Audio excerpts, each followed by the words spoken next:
Otto, get out of my way. We cannot go home. What are you talking about? Why not? That is classified. WALL-E is a 2008 computer-animated film that portrays the story of a waste-cleaning robot and his journey of self-discovery that eventually altered the fate of mankind. We know you loved this movie then, and you still would if you ever went back to it. Already thinking about it? We hope so, because in this video, we are taking you on a nostalgic trip. Be sure to stick around till the end as we highlight every scene that was made to be more relatable to adults. Oh, that guy, it's, Wally. That's it. Hey, Wally. Hey, it's your buddy John. Hey.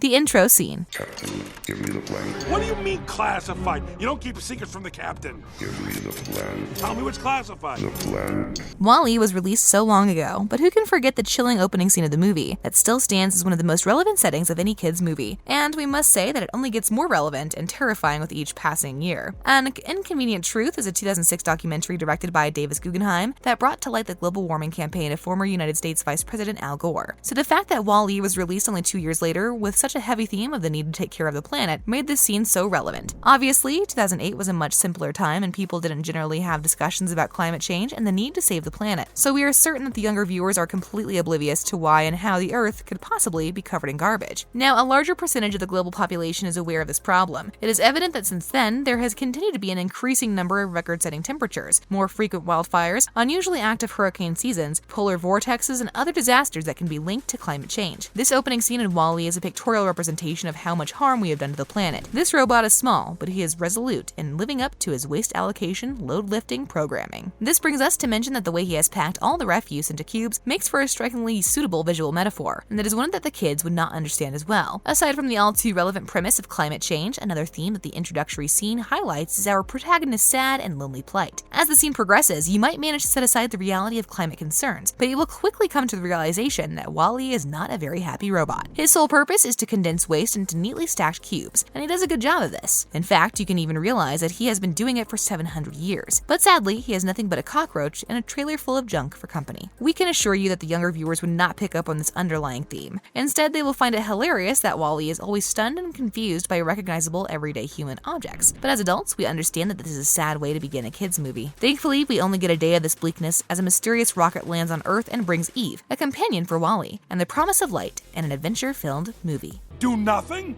That's all I've ever done. That's all anyone in this blasted ship has ever done. Nothing! The By and Large scene.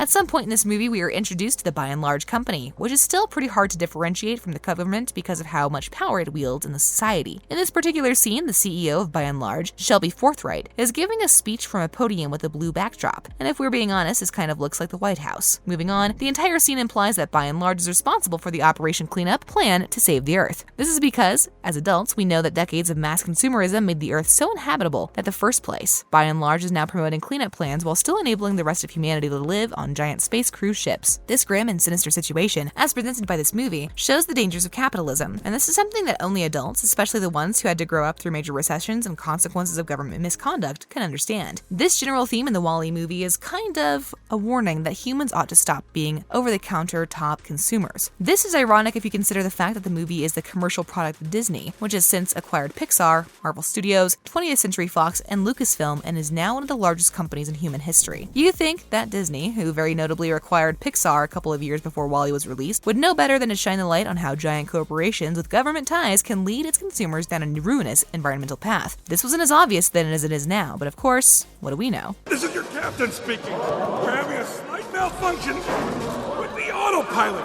Please remain calm. The Axiom cruise ship scene.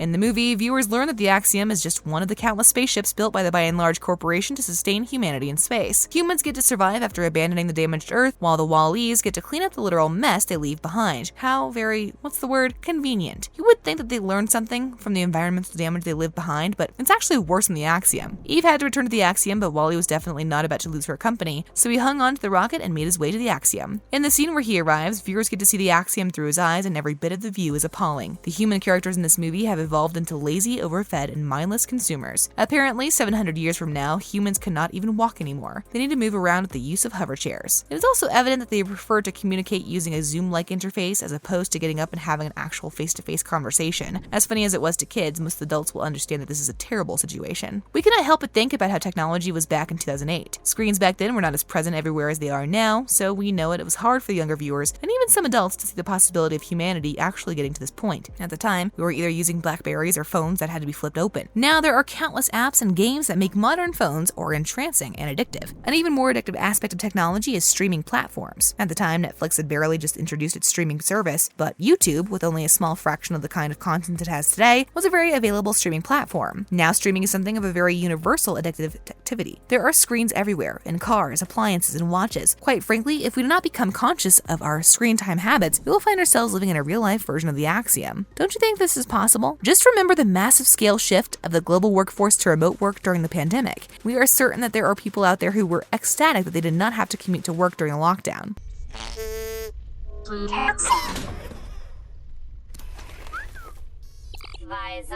The physical touch scene. Let's go. Let's Too go. heavy for you?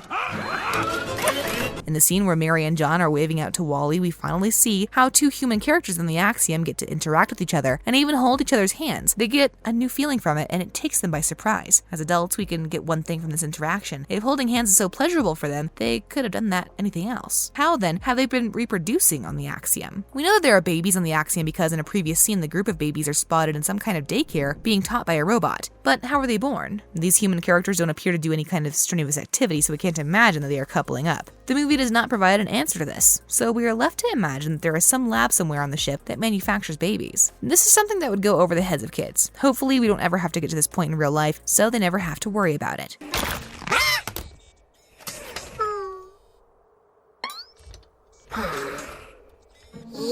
Do you think the kids caught any of these things in the movie? Let us know in the comment section. If you enjoyed this video, go on to the next one on your screen. Don't forget to subscribe to our channel and click the bell icon to never miss a new video from us.